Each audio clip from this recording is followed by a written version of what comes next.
హోలీ అసలు హోలీ ఎందుకు జరుపుకుంటారో దాని హిస్టరీ గురించి అయితే మనం ఈ వీడియోలో పూర్తిగా తెలుసుకుందాం. వీడియోని ఎక్కడ స్కిప్ చేయకుండా అయితే చూడండి. లేట్ చేయకుండా వీడియో అయితే స్టార్ట్ చేద్దాం. హోలీ అనేది రంగుల పండుగ. హిందువుల వసంత కాలంలో వచ్చే ఈ పండుగను భారతదేశంలోనే కాకుండా నేపాల్, బంగ్లాదేశ్ ప్రవాస భారతీయులు కూడా జరుపుకుంటారు. భారతదేశంలోని పశ్చిమ బెంగాల్, బంగ్లాదేశ్లలో దీన్ని దోల్ యాత్ర, దోల్ జాత్ర లేదా వసంత ఉత్సవ పండుగ అని పిలుస్తారు. హోలీ పండుగను జ్రాబ్ ప్రాంతంలో భగవంతుడైన కృష్ణునికి సంబంధిత ప్రదేశాలైన మధుర, బృందావనం, నందగావ్, బర్సానాలలో ఘనంగా అయితే జరుపుకుంటారు.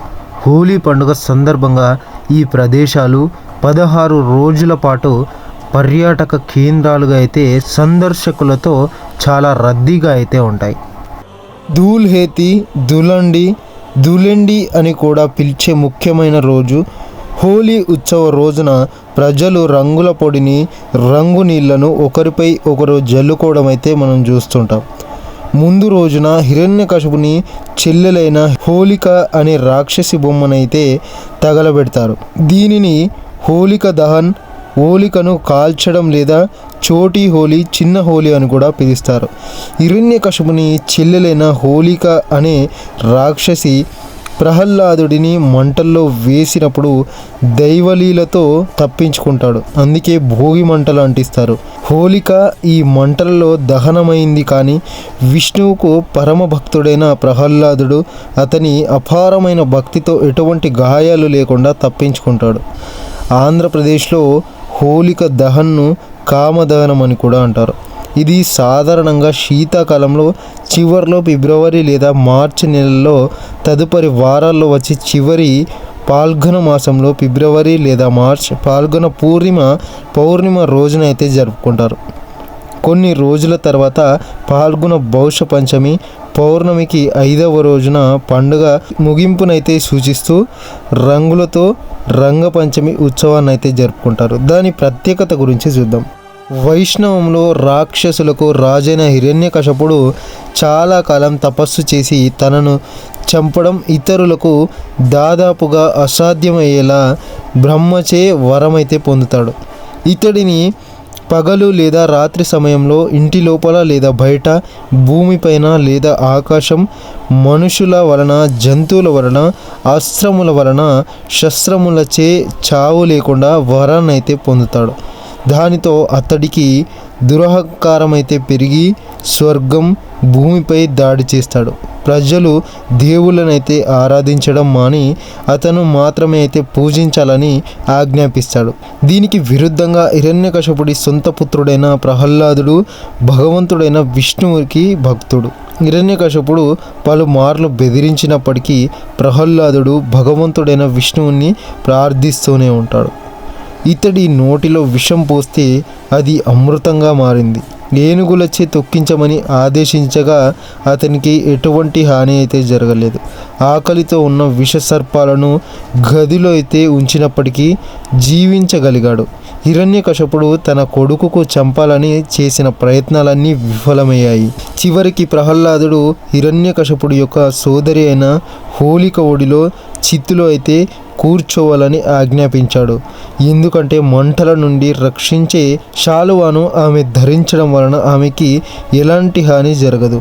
ప్రహ్లాదుడు తన తండ్రి ఆదేశాలను వెంటనే అంగీకరించి తనను రక్షించమని విష్ణువునైతే వేడుకుంటాడు.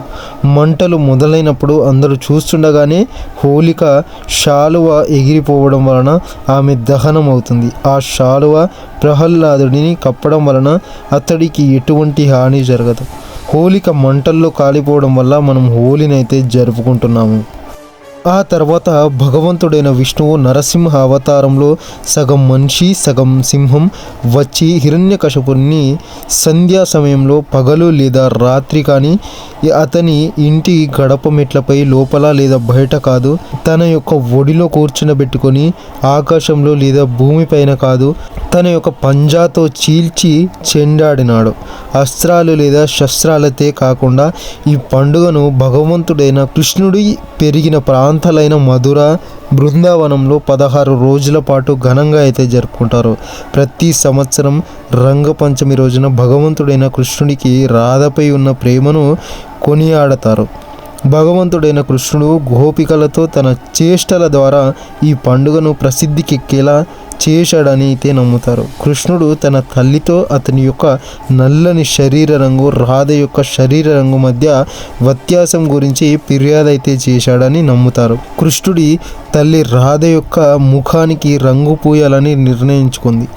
అధికారికంగా ఈ ఉత్సవాలు వసంత ఋతువులో అంటే ప్రేమ వికసించే మాసంలో జరుపుకుంటారని అర్థం. హోలీ పుట్టుక వివరాల గురించి వేరొక కథ అయితే ఉంది. ఈ కథ ప్రేమ దేవుడైన కామదేవుడు గురించి అయితే తెలుపుతుంది. పార్వతి శివుణ్ణి పెళ్లి చేసుకోవడానికి సహాయంగా శివుని తపస్సును భంగపరచడానికి అతనిపై పూలబాణం వదిలిన కామదేవుని శరీరాన్ని శివుడు నాశనమైతే చేస్తాడు. తర్వాత శివుడు తన త్రినేత్రాన్ని తెరిచి కామదేవుని శరీరాన్ని బూడిదైతే చేస్తాడు. కామదేవుని యొక్క భార్య రతి కోరిక మేరకు శివుడు కామదేవుణ్ణి మరల అయితే బ్రతికిస్తాడు. కానీ భౌతిక కామం కంటే నిజమైన ఉద్రేకపూరిత ప్రేమ ఆధ్యాత్మికతనైతే తెలియజేసే మానసిక ప్రతిరూపంగా మాత్రమే అయితే బతికిస్తాడు. ఈ సంఘటన వలన హోలీ రోజున భోగి మంటలు వేసి ఘనంగా అయితే జరుపుకుంటారు. హోలీ విశ్వవ్యాప్తంగా ప్రకాశించే పండుగ. ఈ పండుగ రోజున తేజం యొక్క వివిధ తరంగాలు విశ్వవ్యాప్తంగా పయనిస్తాయి. అనేక వివిధ రంగులు ఉత్పత్తి అయ్యి వృద్ధి పొంది వాతావరణంలో ధాతువు పూర్తి సంపూర్ణ ధర్మాన్ని అయితే కలిగి ఉంటాయి. హోలీ ఆచారాలు. ప్రాథమిక పరిశోధనల ప్రకారం 7వ శతాబ్దంలో రత్నావళి అనే సంస్కృత నాటకం వలన హోలీ పండుగ ఉత్సవాలు అయితే జరుపుకున్నారని తెలిసింది. వాస్తవంగా హోలీ పండుగకు సంవత్సరం పొడవున ఆచారాలు అయితే ఉన్నాయి. మొదట రంగు పొడిని ఒకరికొకరు పూసుకుంటారు. పొడవైన చిమ్మే గొట్టాలు లేదా చిమ్మే తుపాకుల నుండి రంగు నీటిని అయితే జల్లుకుంటారు. ఈ పండుగలకు చాలా రోజుల ముందుగానే హోలీ మిలాన్ లేదా బైతక్స్ ద్వారా జరుపుకుంటారు. సంగీత కచేరీల ద్వారా అనగా పండుగకు సంబంధించిన పాఠాలను రాధాకృష్ణ పురాణ ప్రేమ కథ గురించి అయితే చెప్పుకుంటారు. ముఖ్యంగా జానపద పాటలు అనగా హోలీ పాటలను అయితే పాడతారు. కొన్ని సాంప్రదాయక జానపద పాటలు పాడుతూ ఆనందిస్తూ ఉంటారు. ఆహార తయారీ చాలా రోజుల ముందు నుండి అయితే ప్రారంభిస్తారు. హోలీ పండుగ సమయాన వచ్చే అతిథులకు గుజియా, అప్పడాలు, కంజీ, మాల్ఫస్, మదిరి, పురాన్ పోలి, దాహి, బాదాస్ వంటి వివిధ రకాలైన ఈ పండుగ యొక్క ప్రధాన ఘట్టం మండుతున్న హోలీ మంటలు లేదా హోలిక. అంతేకాక కొందరి ఉద్దేశం ప్రకారం రాక్షసి హోలిక, హోలక పూతన వంటి రాక్షసుల దహనం లేదా మదన్ను దహనం అని సాంప్రదాయ హోలీ మంటలైతే మూలాన్నైతే తెలియజేస్తాయి. హిందూ పురాణ ప్రకారం భక్త ప్రహ్లాదుని చంపడానికి ప్రయత్నం చేసిన హిరణ్యకశిపుని చెల్లెలైన హోలికి అనే రాక్షసి దహనానికి సంకేతంగా సాంప్రదాయ భోగి మంటలనైతే నిర్వహిస్తారు. ఎలాగంటే విజయదశమి రోజున రావణుని ప్రతిమను దహనం చేసినట్లు ఈ పండుగ కూడా ఒక ప్రతిమను అయితే దహనం అయితే చేస్తారు. ప్రపంచవ్యాప్తంగా వివిధ ప్రాంతాల్లో రాక్షసుల పరాక్రమం హోలికి దహనంతో అంతమవుతుంది. హోలిక దహనంతో అంతమైందని అర్థం. ఈ విధంగా ప్రతిమలకు దహనం చేయడం ప్రస్తుతం కనిపించడం లేదు. కొంతమంది ఏదో సూచన ప్రాయంగా చేస్తున్నారు. కానీ ఇప్పటికీ కొన్ని ప్రాంతాలు చాలా అద్భుతంగా అయితే హోలీనైతే జరుపుకుంటాయి. వసంతకాలంలో వాతావరణంలో మార్పులు జరగటం వల్ల వైరల్ జ్వరం, జలుబులు అయితే వస్తాయి.